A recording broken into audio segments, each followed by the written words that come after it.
બ્રહ્મ સંબંધ આપી મહાપ્રભુજી સ્વીકાર કરી અને પોતાની પાસે નથી રાખતા. એ તો ગહી સોંપત શ્રી ગોવર્ધનના. અહીંયા તો સોંપી દેવામાં આવે. ગુરુ દ્વાર બનવો જોઈએ, દીવાર ન બનવો જોઈએ. પોતે દીવાર બની જાય, ભગવાન સુધી જીવને ન જવા દે તો એનું બંધન છે. અહીંયા તો ગહી સોંપત શ્રી ગોવર્ધનનાથે જ્યારે હાથ જીવનો લે અને ઠાકોરજી સાથે હસ્તમેળાપ કરાવી દે. આ ભાવ અને પોતે બ્રહ્મ સંબંધ આપી ઠાકોરજીને પ્રિય બનાવે. કારણ કે જેનું બ્રહ્મ સંબંધ થયું છે આયોને ઠાકોરજી ક્યારેય છોડતા નથી. આપણે ત્યારે તો અનેક વાર્તા પ્રસંગોમાં છે કે એ રામાનંદ પંડિતની વાર્તા, અનેક વાર્તાઓ એવી આવે છે કે જ્યારે જીવનું બ્રહ્મ સંબંધ લીધું છે. ગુલાબદાસની વાર્તા આવે છે, બ્રહ્મ સંબંધ લીધું અને એવો દુસ્સંગ લાગ્યો ને એવા ખોવાઈ ગયા, ગુલાબ ખાન થઈ ગયા. આગ્રામાં ગણિકાને ત્યાં રહેવા લાગ્યા, મદિરા પાન કરે, ગણિકાના નૃત્ય જોએ, ભૂલી પણ ગયા કે મેં ક્યારે બ્રહ્મ સંબંધ પણ લીધું. પણ આ માર્ગમાં જીવ ભલે ભૂલી જાય, ગુરુ ભૂલતા. એકવાર એક રાજા આવ્યો, કહ્યું મને ચર્મરોગ થયો છે, કઈક ઉપાય બતાવો. ત્યારે ગુસાઈજીએ કહ્યું મારો એક પ્રિય વૈષ્ણવ આગ્રામાં રહે છે, એનું નામ છે ગુલાબદાસ, એના દર્શન કરીશ ને દર્શન માત્રથી તારો રોગ જતો રહેશે. અને આખી આગ્રામાં ગોતે છે કે ક્યાંક ગુલાબદાસ દેખાઈ જાય તમારો રોગ મટી જાય. આખા આગ્રામાં બધાને પૂછી વળ્યા, કોઈએ ગુલાબદાસને જોયા છે? બધા ના પડે કે ગુલાબદાસ નામનું તો અહીંયા કોઈ રહેતું નથી. પછી કોઈએ કહ્યું ગુલાબદાસ ને પણ એ ગુલાબ ખાન રહે છે, આ ગણિકાને ત્યારે એવું કે આમાં કોઈ પ્રિય વૈષ્ણવ હોય ગુસાઈજી? પણ હવે આવ્યો છું ને કોઈ મળતું નથી તો લાવો જોતો તો જાઉં. અને ઉપર ચડ્યા, દરવાજો ખટખટાવ્યો અને જ્યાં દ્વાર ખોલ્યું, દાઢી વધેલી, માથા પર ટોપી, પૂછ્યું અહીંયા કોઈ ગુલાબદાસ? ગુસાઈજી એને યાદ કરી રહ્યા છે અને જ્યાં ગુસાઈજીનું નામ કર્ણમાં પડ્યું, ચોધાર આંસુઓ ગુલાબદાસના આંખમાંથી નીકળવા લાગ્યા કે અરે મારી ક્યાં દશા, ગુસાઈજી મારો સ્વીકાર કર્યો હતો, હું ક્યાં જઈને પડ્યો છું. અને રાજાએ કહ્યું કે મને કહ્યું છે કે ગુલાબદાસના દર્શન કરશો તો તમારો રોગ મટી જશે. અને જુઓ તમારી સામે આવી મારો રોગ મટી રહ્યો છે. વંદન કરવા લાગ્યો રાજા અને એને એમ થયું ગુલાબદાસને કે અરે મેં ક્યાં મારી ગતિ કરી છે, ક્યાં મારી જાતને લાવીને મૂકી છે. હું તો ભૂલી પણ ગયો હતો કે ગુસાઈજીનો સેવક થયો, પણ મારા ગુસાઈજી ભૂલ્યા નથી કે એમણે મને અપનાવ્યો. અને ત્યાં એનો દેહ છૂટ્યો અને લીલાબાઈની પ્રાપ્તિ થઈ. હા, જ્યારે શ્રી વિઠ્ઠલનાથ વિચારે રે તેને પ્રગટ પદાર્થ વિચારે. શ્રી ગુસાઈજી કૃપા કરે. આ માર્ગ એવો જ છે, તમે ભલે ભૂલી જશો બ્રહ્મ સંબંધ લઈને, પણ જીવનની યાત્રામાં ક્યાં કોઈ ક્ષણે એવા સંજોગો આવશે કે કોઈક એવો મળશે ને તમને યાદ અપાવશે, અરે તમે તો વૈષ્ણવ છો ને, તમે તો બ્રહ્મ સંબંધ લીધું છે ને, ચાલો ને મારી સાથે બેઠકજી કરવા, ચાલો ને સેવા કરવા, ચાલો ને સામગ્રી કરવા. અને એક ક્ષણ તમને એવી સ્પર્શી જશે કે અરે મેં બ્રહ્મ સંબંધ લીધું હતું તો ભૂલી પણ ગયો હતો, પણ મારા મહાપ્રભુજી આજે મને યાદ કરે છે. એવી ક્ષણ દરેકના જીવનમાં, ભલે વહેલી કે બે મોડી, ક્યાંક ભલે દૂર કઈ જતા રહ્યા, ભારતની કોઈ પણ સંજોગોમાં ગયા, પણ કોઈ ક્ષણે તમને મહાપ્રભુજી જરૂર પુકારશે. ક્યાંક ગુસાઈજી તમને જરૂર ટહેલ નાખશે કે તું વૈષ્ણવ છો, તું મારો છો. કોઈ વૈષ્ણવ થકી બોલાવે, ક્યાંક ને ક્યાંક સંકેત જરૂર મળશે. અને વૈષ્ણવ એ સમય સમજી જજો કે આ વ્યક્તિ કે કોઈ પુરુષ નથી બોલ્યો, હમણાં આની ભીતર વિરાજી મહાપ્રભુજીએ મને અવાજ લગાવ્યો.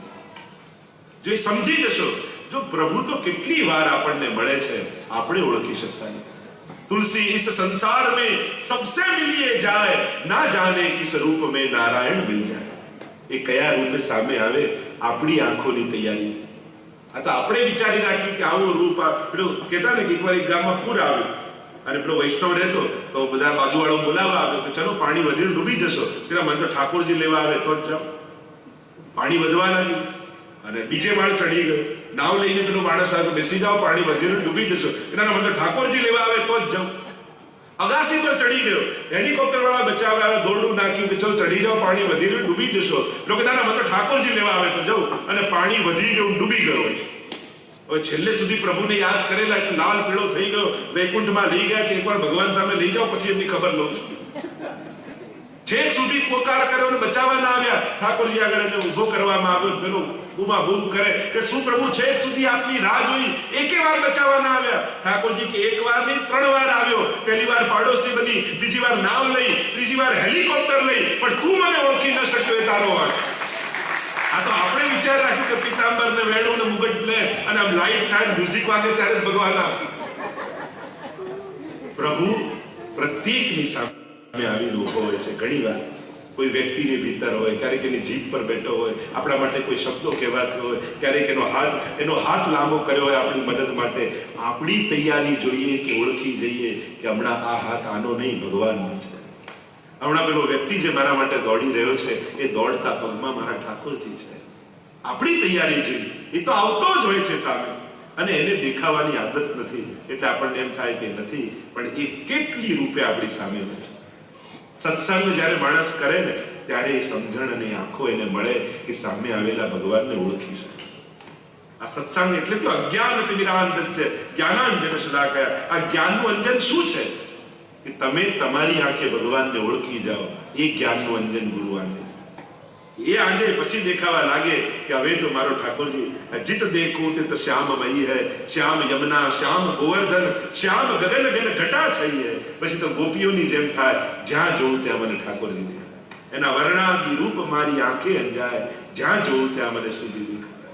આ વાત આવે તો અહીંયા અંગીકાર દ્વારા, બ્રહ્મ સંબંધ દ્વારા જીવને પ્રભુ સાથે જોડનારા મહાપ્રભુજી છે. અને એવો સંબંધ જોડી દે છે કે જીવની ચિંતા ભગવાન પોતે કરે.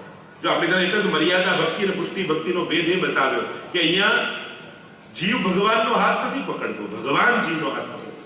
અને આપણો તો સ્વભાવ કેવો, આજે પકડ્યો ને કાલે છોડી દઈએ. પણ ભગવાનનું વચન એવું છે કે એકવાર જેનો હાથ પકડીશ એનો છોડીશ. એટલે મર્યાદા માર્ગમાં બતાવે કે ભક્તિ કેવી કે વાંદરાના બચ્ચા જેવી.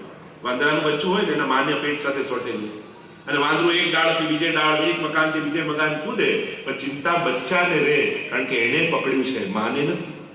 બચ્ચાને એમ થાય કે જો મારી પકડ છૂટશે તો હું પડીશ. આ મર્યાદા ભક્તિ છે કે જ્યાં જીવ ભગવાનને પકડવા જાય છે અને એને ભય હોય છે જો મારી સાધનામાં ભૂલ થઈ તો મારું પતન થશે. પણ પુષ્ટિ ભક્તિ તો બિલાડીના બચ્ચા જેવી છે. બિલાડીના બચ્ચાને એક જગ્યાએથી બીજી જગ્યાએ લઈ જવું હોય તો એની માં એને મોઢામાં પકડીને લઈ જાય. અહીંયા ચિંતા બચ્ચાને નથી, એ તો નિશ્ચિંત છે. ચિંતા માને છે કે જો મારી પકડ છૂટશે તો હું પડીશ, મારું બચ્ચું પડશે. એમ આ પુષ્ટિ માર્ગમાં તો અહીંયા બ્રહ્મ સંબંધ લીધા પછી જીવ મુક્ત થઈ જાય અને ભગવાન ચિંતિત થાય કે ક્યાંક મારા ભક્તનું અહિત ન થઈ જાય, અને સદા સાવધાન ભગવાન રહે કે મારા ભક્તનું તો કઈ અહિત નથી થતું. કારણ કે અહીંયા એ શરણાગત લાવનાર પણ ભગવાન છે અને શરણાગત લેનાર પણ ભગવાન. એટલે જ કોઈએ પૂછ્યું લાકડા પાણી કે તું બધાને ડૂબાડે છે, પણ આ લાકડા જોડે તને કેવો પ્રેમ છે કે તારી અંદર બજે નાખીએ ડૂબી જાય, પણ લાકડું નાખીએ તો તારે છે. યા કોણ પ્રેમ? પ્રેમ કી રીત. આ કયા પ્રેમની રીત છે કે આ કાષ્ટ ને ડુબાવે કાષ્ટ કો, જલ ને ડુબાવે કાષ્ટ કો, યહ કોણ પ્રેમ કી રીત. ત્યારે પાણીએ કહ્યું અપનો સીંચ્યો જાન કે યહ બડેલ કી રીત. કે આ લાકડાને તો મેં જ સીંચીને ઝાડ બનાવ્યું છે, અને જેને સીંચીને મેં જ મોટું કર્યું હોય એને હું ક્યારે ડૂબવા ન દઉં. એમ આપણને ઊભા જ કર્યા ઠાકોરજીએ, એમણે જ ગોદમાં લીધા, એમણે જ પ્રેમ સંબંધ કરાવ્યું. એટલે એ વાત યાદ રાખજો કે ઠાકોરજી તમારું પતન પણ ક્યારે નહીં થવાનું. કારણ કે આ માર્ગમાં ચલાવનારા પ્રભુ, ઉભા કરનારા પ્રભુ, બચાવનારા પણ ઠાકોર. ક્યાંક એવા ખોટા રસ્તે પણ ચડ્યા તો ભગવાન ક્યાંક ને ક્યાંક એવા સંજોગ, કોઈ એવા વ્યક્તિ, કોઈ એવા વિચાર તમને આપશે કે તરત તમારી ઉગારી લેતા પ્રભુ તમને સામે દેખાશે. તો આમ બ્રહ્મ સંબંધ દ્વારા જીવનું કલ્યાણ કરનારા શ્રી મહાપ્રભુજી છે. આગળ નામ કહ્યું મહાકારુણિકાય નમઃ. શ્રી મહાપ્રભુજી અતિ કારુણિક છે, મહાકારુણિક. કારણ કે મહાકરુણાવાન કોણ હોઈ શકે? જે અપરાધ કરનાર ને માટે પણ અભાવ ન લાવે એ મહાકારુણિક. જો કોઈની વિપરીત સંજોગ જોઈને દયા કરે તો સમજાય, પણ સામે કોઈ બગાડવા જ બેઠું હોય છતાં એના પર જે કૃપા કરે એ મહાકારુણિક. આ જીવ કેવો છે? આટલું ઠાકોરજી કૃપા કરી છતાં બધાને યાદ કરે, બધાના ઉપકારોને થેન્ક્સ કહી આવે, પણ જેને જીવન આપ્યું એ ભગવાનને થેન્ક્સ ક્યારે નથી, એનો આભાર ક્યારે નથી માનતો. ટીવી આપે એને થેન્ક યુ કે, પણ આંખો જેણે આપી એને થેન્ક યુ ક્યારે નથી કહેતા. તકલીફ એ છે, કાર આપે એને થેન્ક યુ કે, પણ હાથ પગ જેણે આપે એને ક્યારે થેન્ક યુ નથી કહેતા. આ જીવન જેણે આપ્યું એનો ક્યારે આભાર નથી માનતો. આ જીવ પ્રભુ ક્યાંથી જીવને ઉગારે છે. સહજમાં આપણને ખબર પણ નથી પડવા દેતો કે કેવા સંકટોમાંથી ઠાકોરજી ઉગારી નથી. પણ એવા મહાકારુણિક મહાપ્રભુજી છે કે હજારો દોષોથી ભરેલા જીવના એ સર્વ દોષોને નિવૃત્ત કરી અને એને પોતાનું સર્વસ્વનું દાન આપી ઠાકોરજી પધરાવી અને એને પણ ભગવત સેવાનો અધિકાર આપે એવા મહાકારુણિક શ્રી વલ્લભને નમન કરતા આગળ કહ્યું વિભવે નમઃ. વિભુનો અર્થ થાય સર્વ સમર્થ એવા શ્રી મહાપ્રભુ. એટલે કે જીવના ધર્મ, અર્થ, કામ અને મોક્ષ આ ચારે પુરુષાર્થોને સિદ્ધ કરાવનારા મહાપ્રભુ. અથવા સર્વ સમર્થ એટલે કે પ્રભુ સર્વતંત્ર સ્વતંત્ર છે, પ્રભુ કોઈને વશ નથી એવા સર્વતંત્ર સ્વતંત્ર પ્રભુને પણ ભક્તોને આધીન બનાવી દેનારા શ્રી મહાપ્રભુ. કારણ કે પ્રભુ કોઈને વશ નથી. શાસ્ત્રો એમ કહે છે યતો વાચો નિવર્તન્તે અપ્રાપ્ય મનસાસહ, જ્યાં વાણી પહોંચી શકતી નથી, બુદ્ધિ પહોંચી શકતી નથી એવા સર્વતંત્ર સ્વતંત્ર પ્રભુ, પણ એવા સર્વતંત્ર સ્વતંત્ર પ્રભુ કે જે બધાના પેટ ભરનારા છે, પણ એવા પ્રભુને કેવા ઠાકોરજી મહાપ્રભુજી કરી દે કે એને ભૂખ લાગે ને તો વૈષ્ણવની આગળ હાથ ફેલાવે કે દે દે મૈયા માં કનરોદી.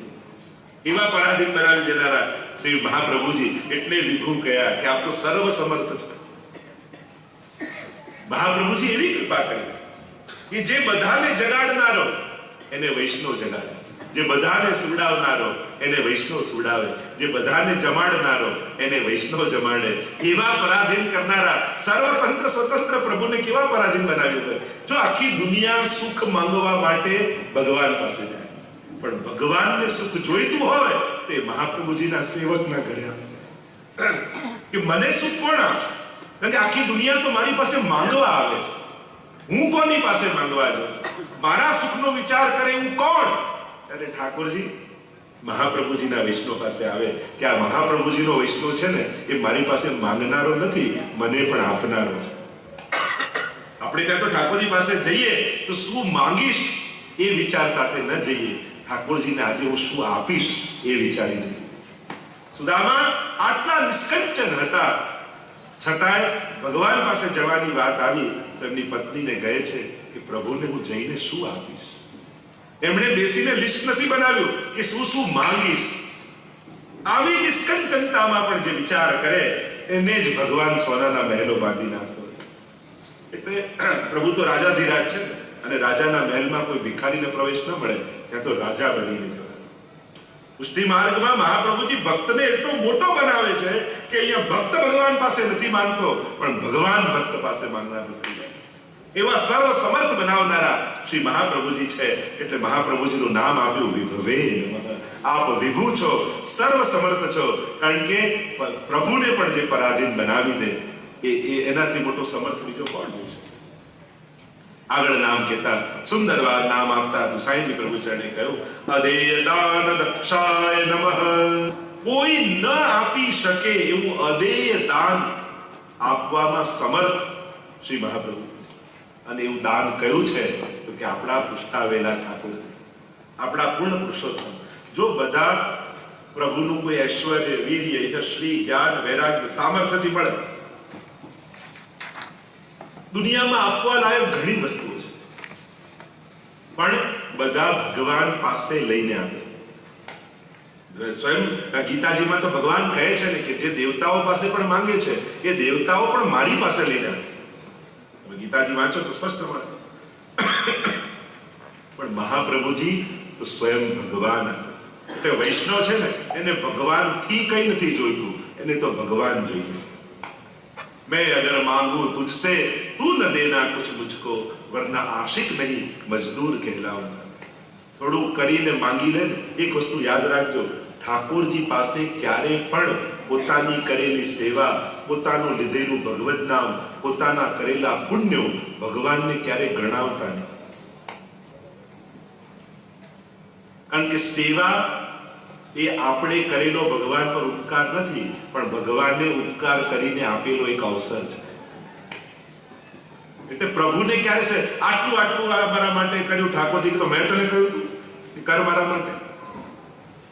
કારણ કે પ્રભુ અગ્નિ રૂપ છે. જ્યારે તમારા ભગવદ નામ, પુણ્યો ભગવાનને ગણાવશો એ દિવસે સમાપ્ત થઈ જશે. અને જે એટલે પુણ્ય ગણાવો કે પાપ ગણાવો, જો પાપ સ્વીકારી લેશો ભગવાન આગળ તો પાપ સમાપ્ત થઈ જશે. એ તો અગ્નિરૂપ છે. અને પુણ્યો ગણાવશો તે સમાપ્ત થઈ જશે. ક્યારે પણ ભગવાન આગળ પોતાના કરેલા સત્કર્મો ભગવાનને યાદ નહીં અપાવો. કારણ કે પ્રભુએ સત્કર્મ કરવાનો આપણને એક અવસર આપેલો છે.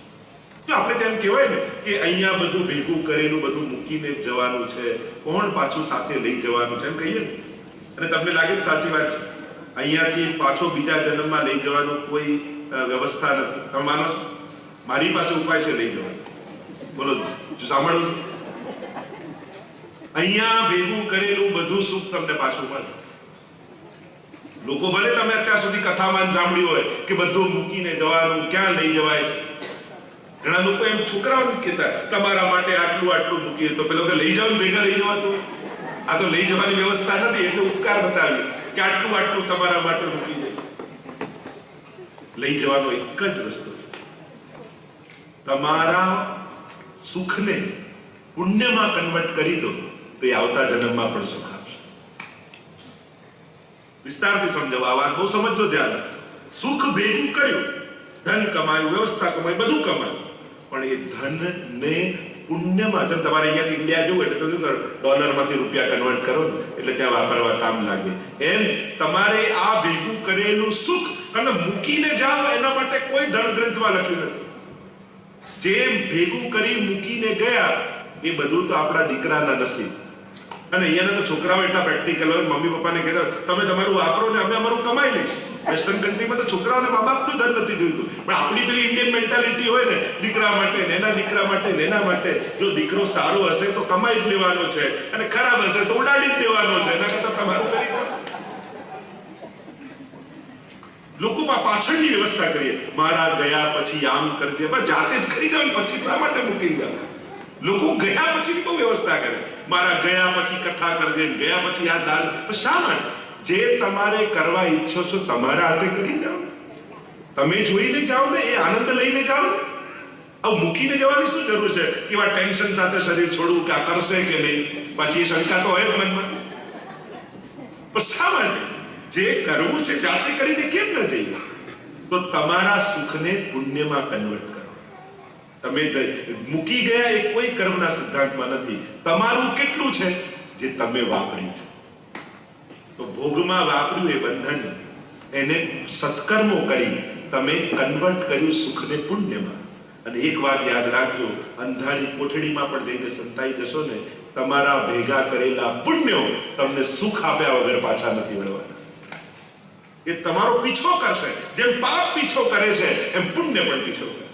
તમે ગમે ત્યાં જતા રહો દુનિયામાં, એ તમને સુખ આપીને જ સમાપ્ત થશે. એ તમને ગોતી લેશે. કર્મો છે ને, પેલું એને શાસ્ત્રોના શબ્દોમાં કહું તો હજારો ગાયો ઊભી હોય અને એમાં વાછરડાને છોડો, અને હજારો ગાયોમાં વાછરડું પોતાની માને ગોતી લેતું હોય છે. એમ કર્મો પણ એવા છે, તમે ગમે ત્યાં દુનિયામાં જઈને સંતાઈ જાઓ, એ વાછરડું જેમ માને ગોતી લે, એમ તમારા કરેલા પુણ્યો, તમારા કરેલા પાપ તમને કરોડોમાં ગોતી લેતા. એટલા માટે સુખને પુણ્યમાં કન્વર્ટ કરો. મૂકીને ગયા તો ભેગું ના આવ્યું, પણ કોઈને સત્કર્મમાં આપીને ગયા તો એ ધન એ દિવસે તમારું પુણ્ય બની ગયું. તમે કન્વર્ટ કરી લીધું, તમારા બેલેન્સમાં આવી ગયું. હવે આવતા જન્મમાં જ્યાં જશો એ પુણ્ય તમારો પીછો કરશે. તો આ બે વસ્તુ યાદ રાખો, સુખને પુણ્યમાં કન્વર્ટ કરો અને સમયને સંસ્મરણમાં કન્વર્ટ કરો. જો 24 કલાક આપણે જીવતા હોય, વર્ષો, તમને કહું પાછલા 25 વર્ષ યાદ કરો તો તમને સવારે 7 વાગ્યાથી ઉઠીને રાતના 7 વાગે યાદ ના આવે. તમને શું યાદ આવે? જે ઘડીઓ તમારું સંસ્મરણો બની ગઈ છે એ સમય તમારો થઈ ગયો. જેમાં 4 દિવસ આપણે સત્સંગ કર્યો, તો આ 4 દિવસનો સમય આપણો સંસ્મરણ બની ગયો. એટલે આ સમય, આ જિંદગી આપણને યાદ રહેશે કે આપણે સર્વોત્તમનો ઉત્સવ કર્યો. એટલે આ સમય તમારો થઈ ગયો. બાકી જીવ્યા એ સમય તમારો નતો, તમે ખર્ચ્યો છે, આ તમે બાંધ્યો છે. એટલે જે ક્ષણો છે એને સંસ્મરણો બનાવી દેશો તો એ સમય તમારો થઈ જશે. અને જે સુખ છે એને પુણ્યમાં, સત્કર્મમાં કન્વર્ટ કરશો, એ સુખ તમારું થઈ જશે અને અનેક જન્મો સુધી તમને સુખ આપશે. અને એટલા માટે ગયા પછીની બહુ વ્યવસ્થા કરવા કરતા જીતા જી જે જાતે કરી દઈએ. અને એવું નથી કે કંઈક મોટું જ કરવું, આખી સ્કૂલ ના બાંધી શકીએ, પણ એકને ભણાવી તો શકીએ. તમે ભારતમાં જાઓ, જ્યાં રહેતા હોય ત્યાં કામવાળા કોઈ બહેન આવતા એના છોકરાને ભણાવો. ત્યાં અજાણી જગ્યાએ સત્કર્મો કરો, તમારી આંખની સામે કરો. તમે જે આસપાસના લોકો છે, તમે વિચાર કરો, તમારે કોઈ સત્કર્મ કરવું છે, તમે કોઈ અજાણી જગ્યાએ ડોનેશન આપો, પણ કોઈ નજીકના સગા દુખી છે તો એને ન પહોંચાડી શકાય. તમારા નજીકના સંબંધીઓનો વિચાર કરો કે તારા છોકરાની ફી હું આપીશ, તું એને ભણાવ. ઠાકોરજીની કૃપાથી આપણે દર વર્ષે લગભગ 300 થી 350 બાળકોને અને એમાં પણ ખાસ કરીને છોકરીઓને ભણાવીએ, એમને ફીસ આપીએ છીએ. એમાં પણ જે મુખિયાજી હોય, મુખિયાજી, કીર્તનકાર, એવા બ્રાહ્મણો, ઘણીવાર એવા રાજસ્થાનમાં એવી છોકરી, તો એ લોકોને સપોર્ટ કરીને કોશિશ કરો. જ્યાં જ્યાં જરૂર નથી કોઈ સંસ્થાનો જ આશ્રય લેવો પડે, તમને તમારા પરિચિત જ્યાં હોય, તમારા સંબંધીઓ જ્યાં હોય, એમાં કોશિશ કરો. આખી હોસ્પિટલ ના બાંધી શકો, પણ એકનો ઈલાજ તો કરાવી શકો. નક્કી કરો કે આ એકનો કોઈ પરિચિતનો, આપણા સંબંધીઓ, તમે એની બીમારી ન આપી શકો, પણ એ કોશિશ કરશો. તમારા કોઈ સગાનો એક મેડિક્લેમ તમે એનો વિચાર કરો. જો ઇન્ડિયામાં ₹1,00,000 મેડિક્લેમ લો ને તો માંડ વર્ષે ₹1,000 ભરવાના કે 1,500. તો ઈલાજ ટાઈમે 1-2 લાખ તમે કદાચ આપો, તમને અઘરું લાગે, પણ તમે એવું નક્કી કરો કે દર વર્ષે આ ₹2,000 એને કેટલા માંડ ડોલર થાય, તો આટલા પરિચિતના મેડિક્લેમ હું ભરીશ. તો એ ભરો તો એનો ઈલાજ થાય. કંઈક કોશિશ કરો ને આસપાસ સત્કર્મ કરવાની. અજાણી જગ્યાએ કરવા કરતા તમારા ચિત્ત પરિચિત, તમારા સ્વજનો, તમારા જ્ઞાતિ બંધુઓ, તમારા કોઈ ઓળખીતા વૈષ્ણવો, તમારા ગામમાં હવેલી હોય એના મુખ્યાજી, કે તેના કીર્તનયાજી. ઘણીવાર આ બી બહુ વિચારણીય પ્રશ્ન છે કે આપણે બધું જ કરીએ છીએ વૈષ્ણવ સમાજમાં, પણ આપણા હવેલીઓના જે મુખ્યાજી, કીર્તનકાર, શાસ્ત્રીજીઓ, એ જ્યારે ઘરડા થાય છે ત્યારે એનો કોઈ વિચાર કરીએ છીએ કે એમનું પછી શું થતું હશે, કઈ રીતે એમના બાળકો ભણતા, કેમનો ઈલાજ થતો હશે. કોશિશ કર. તમારા મૂળ જે ગામ હોય નાનકડું, એમાં જૂની હવેલીમાં વર્ષોથી ત્યાં મુખ્ય સેવા કરતા હોય, તમે કોશિશ કરો કે તમારા બાળકોને ફી સમય આપો. કેવું સુંદર કાર્ય. તો ઘણું બધું કરવા જેવું છે. થોડુંક વિચારીને કરીએ તો ઘણી બધી મદદ આપણે કરી શકીએ. તો આ પ્રયાસ, અમે તો નાનું મોટું જે પણ પ્રયાસ કરીએ છીએ અને કોશિશ કરીએ છીએ, તમે એમાં પણ જોડાવામાં આવે. તમારી રીતે પણ જાય, કોઈ સંસ્થાના આશ્રયની જરૂર નથી. તમને એમ લાગે કે હું મારી રીતે કરી શકું છું, તો ક્યાં કરો. ઘણી જગ્યાએ સુંદર ગૌશાળાઓ ચાલે છે, ત્યાં કોશિશ કરો કે ગાયોની સેવામાં આપણે કરીશું. પ્રયાસ કરો. તો એવું કંઈક તમારા સત્કર્મને, સુખને પુણ્યમાં કન્વર્ટ કરશો તો એ આપેલું તમારું થઈ જશે.